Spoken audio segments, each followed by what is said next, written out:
அண்மை செய்தி. டெல்லிக்கு சென்றேன், தமிழ்நாட்டின் உரிமை குரலை எழுப்பினேன் என முதலமைச்சர் மு.க.ஸ்டாலின் தெரிவித்திருக்கிறார். கூடுதல் விவரங்களை செய்தியாளர் ராஜகுமரன் வழங்க கேட்கலாம். ராஜகுமரன், வணக்கம். மேலும் விவரங்கள் என்ன, சொல்லுங்க. நிதி ஆயோக் கூட்டத்தில் பங்கேற்பதற்காக நேற்றைய தினம் டெல்லி சென்றிருந்த தமிழ்நாடு முதலமைச்சர் மு.க.ஸ்டாலின் பிரதமரை அங்கு சந்தித்து பேசியிருந்தார். முதலமைச்சருடைய டெல்லி பயணம் தொடர்பாக எதிர்க்கட்சித் தலைவர் எடப்பாடி பழனிசாமி உள்ளிட்டோர் தொடர்ந்து குற்றச்சாட்டுகளை முன்வைத்து வருகின்றார்கள். இந்த நிலையில்தான் டெல்லி பயணம் தொடர்பான அந்த தகவல்களை தற்போது தமிழக முதலமைச்சர் தன்னுடைய சமூக வலைதள பக்கத்தில் பகிர்ந்து கொண்டிருக்கின்றார். அதன்படி டெல்லிக்கு சென்றேன், தமிழ்நாட்டின் உரிமை குரலை எழுப்பினேன் என முதலமைச்சர் பதிவு செய்திருக்கின்றார். மேலும் ரெய்டுகளுக்கு பயந்து சொந்த கட்சிக்காரர்களுக்கு கூட தெரியாமல் டெல்லி சென்று கட்சி அலுவலகத்தை பார்வையிட வந்தேன் என்று ஊடகங்களிடம் கூறி பல கார்கள் மாறி கட்சியை அடமானம் வைத்துவிட்டு நான் வரவில்லை.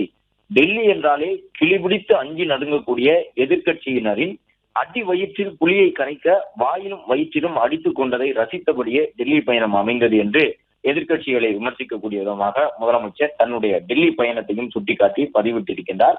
அது மட்டுமல்லாமல் பகல்காமில் நடைபெற்ற தீவிரவாத தாக்குதலின் பொழுது சென்னையில் பேரணி சென்று ஒற்றுமை குரல் எழுப்பினேன் என்று குறிப்பிட்டிருக்கக்கூடிய முதலமைச்சர் நாட்டின் நலனை எப்படி திமுக விட்டு கொடுக்காதோ அதுபோல மாநில உரிமைகளையும் ஒருபோதும் விட்டுக் கொடுக்காது என நிதி ஆயோக் கூட்டத்தில் தான் உரையாற்றி இருந்தேன் என்றும் நேற்றைய தினம் நிதி ஆயோக் கூட்டத்திலே தான் பேசியிருந்ததை நினைவு கூர்ந்து முதலமைச்சர் பதிவு செய்திருக்கின்றார்.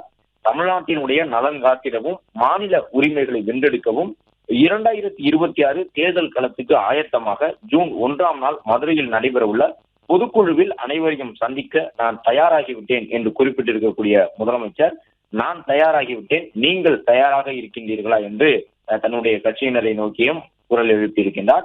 டெல்லிக்கு சென்று தமிழ்நாட்டினுடைய உரிமை குரலையே எழுப்பியிருப்பதாக முதலமைச்சர் பதிவிட்டிருக்கின்றார். தொடர்ந்து எதிர்க்கட்சிகள் முதலமைச்சருடைய டெல்லி பயணத்தை விமர்சித்து வரக்கூடிய சூழ்நிலையில் குறிப்பாக அதிமுக பொதுச் செயலாளர் எதிர்க்கட்சித் தலைவர் எடப்பாடி பழனிசாமி கடுமையான குற்றச்சாட்டுகளை முதலமைச்சருடைய டெல்லி பயணத்தை முன்வைத்து பதிவிட்டிருந்த நிலையில்தான் ரெய்டுகளுக்கு பயந்து சொந்த கட்சிக்காரர்களுக்கு கூட தெரியாமல் டெல்லி சென்று கட்சி அலுவலகத்தை பார்வையிட வந்தேன் என ஊடகங்களிடம் கூறி பல கார்கள் மாறி கட்சியை அடமானம் வைத்துவிட்டு நான் வரவில்லை என்று தன்னுடைய டெல்லி பயணம் தொடர்பாக குறிப்பிட்டு காட்டியிருக்கின்றார்.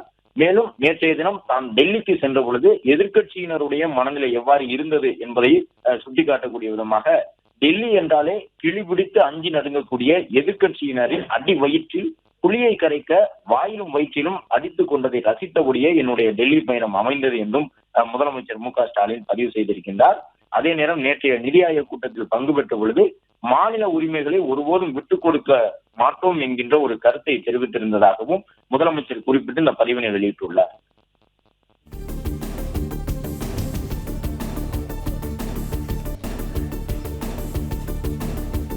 விவரங்களுக்கு நன்றி ராஜகுமரன்.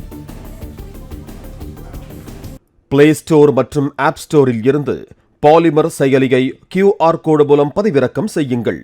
செய்திகளை உடனுக்குடன் பெறுங்கள்.